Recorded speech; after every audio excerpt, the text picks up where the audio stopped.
Wala ng bagyo sa bansa ngayong patapos ng Setyembre pero pinaghahanda ng pag-asa ang bansa sa posibleng mamuong bagyo sa pagpasok ng Oktubre.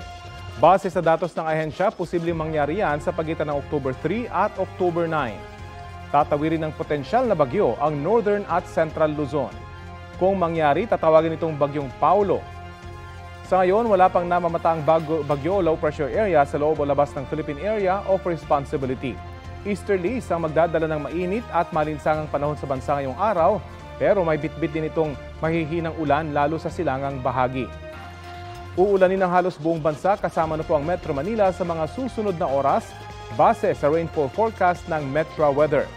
Maging alerto sa heavy to intense rain sa ilang lugar na maaaring magdulot ng baha o landslide.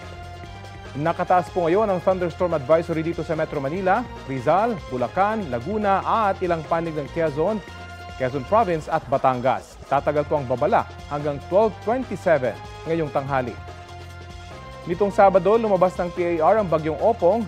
Naglandfall na ito bilang Typhoon Bulaon at hinahagupit ang bansang Vietnam.